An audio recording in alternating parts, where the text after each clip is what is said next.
Selain bisa menambahkan atribut ID, pada elemen tag HTML kita juga bisa menambahkan atribut kelas untuk memberi identitas kelompok.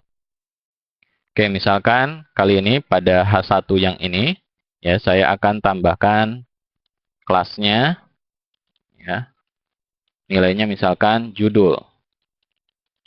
Kemudian untuk H2 yang ini misalkan, ya kelas itu misalkan sub judul. Oke. Berikutnya untuk H2 yang ini sama, misalkan kelas. Oke. Di sini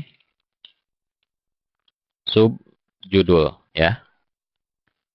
Jadi salah satu perbedaan ID dan kelas adalah kalau kelas itu kita bisa memiliki nilai yang sama untuk beberapa elemen tag HTML.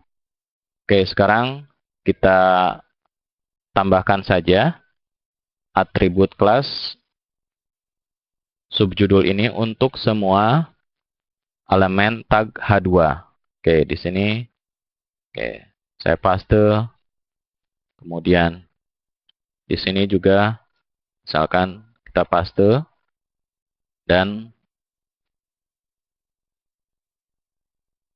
di sini pokoknya semua H2 ya.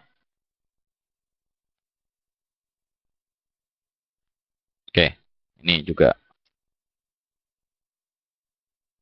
Selain itu misalkan saya coba tambahkan ya kelas subjudul ya di H3 ini.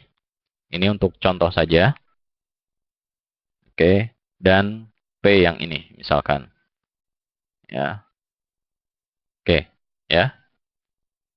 Kita juga bisa membuat CSS rule dengan kelas selector.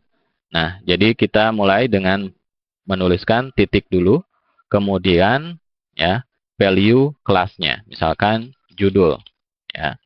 Kemudian deklarasinya apa? Misalnya kita hanya mengatur property color saja. Kali ini misalkan kita pilih white, ya, titik koma. Kemudian kita coba untuk kelas selector yang lain, misalkan untuk subjudul, berarti titik subjudul. Ya, deklarasinya apa? Misalkan color. Sama ya. Hanya saja misalkan beda nilainya, kali ini misalkan aqua saja warnanya. Oke. Kita lihat saja, coba split ya. Nah, ini ya, jadi warna fontnya menjadi putih. Kemudian untuk yang subjudul ada pada H2, ini aqua, ini juga H3 kan kita tambahi kelas ini ya, subjudul, jadi dia mengikuti ya. Nah, pokoknya semua H2 mengikuti ya. Nah, sekarang bagaimana jika kita ingin spesifik untuk kelas ya dari elemen H2 saja? Maka kita tambahkan di sini tagnya H2 kemudian titik subjudul, sehingga ya CSS rule ini hanya berlaku untuk ya kelas yang elemen H2 saja. Nah, ini kan sudah tidak berlaku ya. Perlu Anda ketahui, setiap tag HTML tidak harus memiliki atribut ID dan atribut kelas.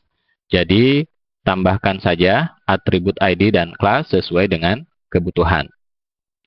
Atribut ID kita tambahkan untuk memberi identitas tunggal atau spesifik, sedangkan atribut kelas kita bisa tambahkan untuk memberi identitas kelompok atau grup. Kemudian, CSS rule yang menggunakan ID selector diperuntukkan untuk mengatur ya style yang akan berlaku untuk elemen tertentu saja ya. Sedangkan CSS rule menggunakan class selector biasanya diperuntukkan untuk mengatur style yang akan digunakan secara berulang-ulang atau digunakan oleh beberapa elemen.